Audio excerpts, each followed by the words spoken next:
अब हम एक और चरित्र, जो रामायण के अभी हमने हीरो की बात आपसे करी, जिसको हम आप सब लोग दुनिया आदर्श मानती है, लेकिन जिसको हम खलनायक मानते हैं, उसके बारे में अब हम चर्चा करेंगे। तो सबसे पहले हम उसके सद्गुणों पे चर्चा करते हैं। रावण जो था बहुत ही बड़ा शिव भक्त था, शिव भक्त। उसके टाइम पे इतना बड़ा शिव भक्त कोई भी नहीं था। तो रावण की हम लोग चर्चा कर रहे थे, जिसको आप लोग खलनायक मानते हो। तो सबसे पहले हम इनके गुणों की चर्चा करते हैं। जब गुणों की आप देखेंगे तो आप सोचेंगे हम फालतू इसको खलनायक मान रहे थे। सबसे बड़ा शिव भक्त था ये। उसके काल में इससे बड़ा शिव भक्त कोई था ही नहीं, कोई नहीं। फिर क्यों जलाते हो? शिव भक्त को जलाना चाहिए क्या? रावण के बराबर शिव भक्त कोई नहीं था। ब्रह्मा का भी वो प्रिय था, ब्रह्मा ने उसको अमरता का वरदान दे दिया था। फिर क्यों जलाते हो? ब्रह्मा का प्रिय था, शिव का प्रिय था, अनेक देवी देवताओं का प्रिय था, सब से उसने कुछ ना कोई वरदान मांगे थे। फिर क्यों जाके मसाल लेके जलाने जाते हो?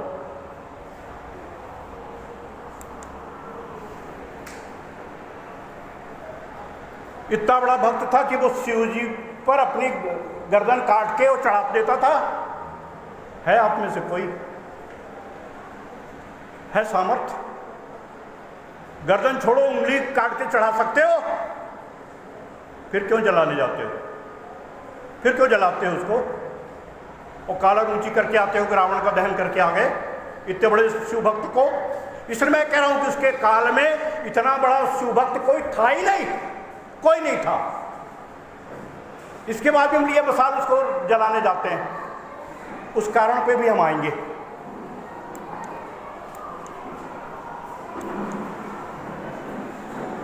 अभी हम उसके सद्गुणों की चर्चा कर रहे हैं, उसके रावण के उज्जवल पक्ष की हम चर्चा कर रहे हैं। संकल्प तो था उसके अंदर, संकल्प शक्ति। जैसे राम ने संकल्प लिया था कि इस धरती को असुरों से मुक्त कर दूंगा, ऐसे उसने भी संकल्प कई लिए थे और कई संकल्पों को उसने पूरा भी किया।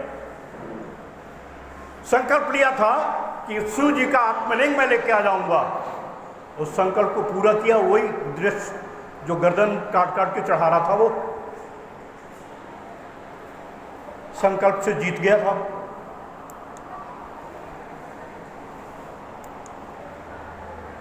तपस्वी, रावण के बराबर कोई तपस्वी नहीं था। उसने तप से ब्रह्मा जी को, शिव जी को, दोनों को खुश कर लिया था और अमरता का वरदान प्राप्त कर। इतना बड़ा तपस्वी, जिनको आप नायक मानते हो, राम को उन्होंने तप किया कि इसके बराबर गला काट के चढ़ाया कहीं राम ने। तो राम की तो हम पूजा करते हैं, अगरबत्ती जलाते हैं रोज, और इसको जाके हर साल दहन करके आते हैं मसाल लेके। तपस्वी था।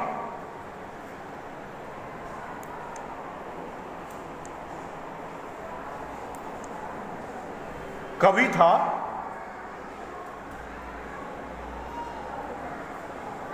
बहुत ऐसी कविताएं हैं जो आज भी लोग गाते हैं शिव जी को खुश करने के लिए।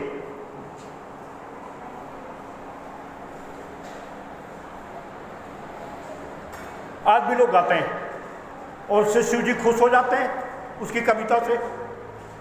इतना बड़ा कवि था वो।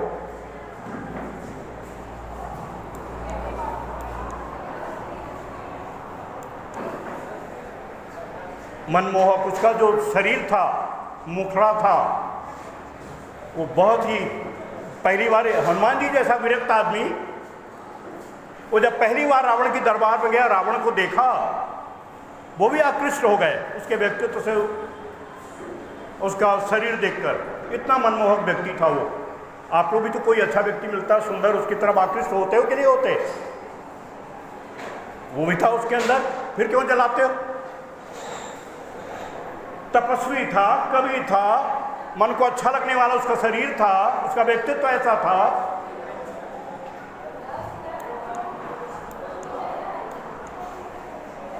और केमिस्ट था बहुत बड़ा, रसायन शास्त्र का ज्ञाता था।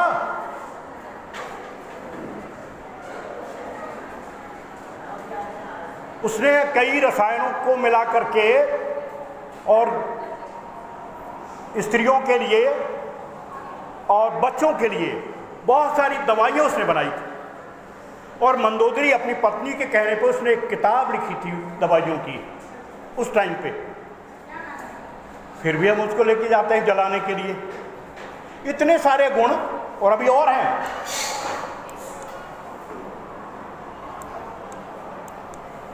विद्वान भी था, और विद्वान ऐसा था कि जब शिव जी ने अपनी एक नगरी बनाई अपने रहने के लिए, उसके वास्तु शांति के लिए रावण को बुलाया था। रावण को, इतना बड़ा विद्वान।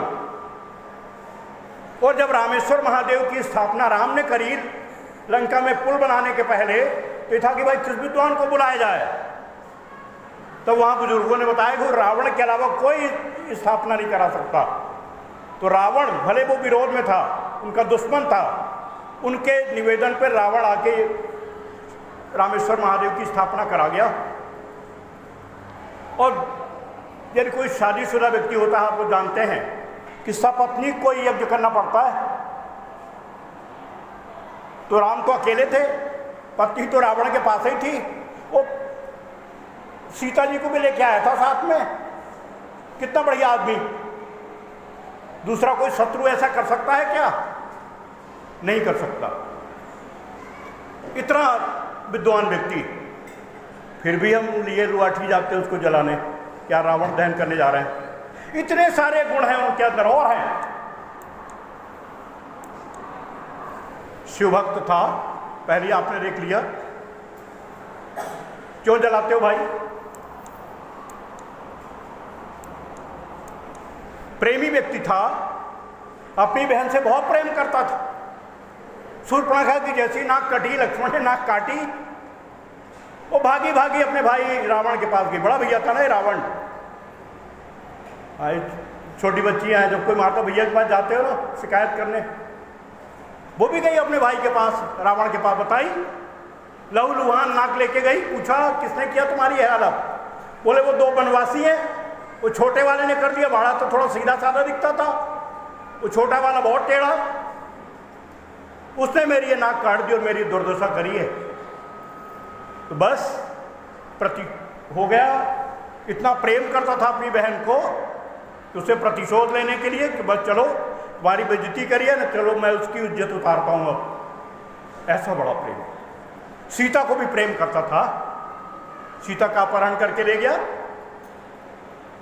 सीता को छुआ भी नहीं, प्रेम करता था वो सीता से। प्रेमी व्यक्ति था। प्रेम करना कोई गुनाह है क्या? फिर क्यों जलाते हो भाई? अरे अपनी बहन को कौन, कोई बहन को उसके मारेगा तो उसका बदला नहीं लेगा क्या? ऐसा कौन सा दुर्गुण है? ये गुण ही गुण तो दिख रहे हैं। लगनशील था, जिसका संकल्प लेता, जिसको हमको हाथ में लेता था, वो पूरा करके छोड़ता था वो। फिर कौन सी बुराई थी? इतने सारे गुण। अच्छा, मैं आप सबसे पूछता हूं, ये सारे गुण आपके अंदर है?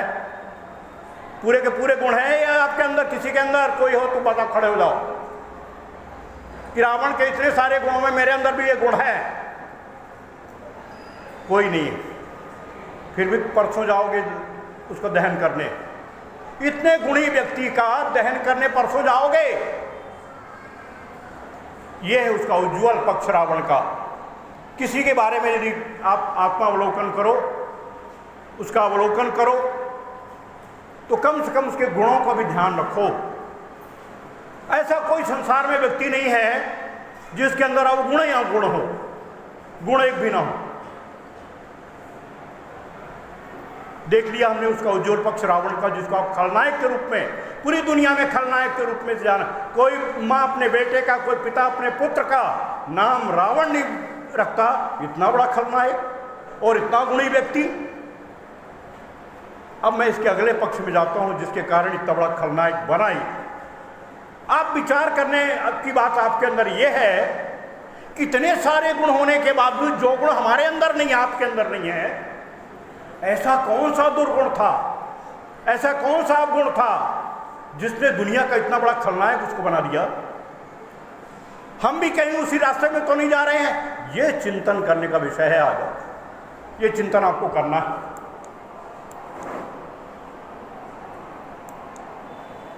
निडर था, निडर था वो, अपनी बात को बड़ी निडरता से रखता था, किसी से डरता नहीं था वो। यहां तक कि राम, लक्ष्मण, हनुमान जी जैसे योद्धा जो पुल बनाकर उसके लंका में घुस गए, उनसे भी डरा नहीं युद्ध करते हुए, जरा सा भी कहीं नहीं डरा। इतना निडर व्यक्ति, और उसको हम दुनिया का सबसे बड़ा खलनायक मानते हैं।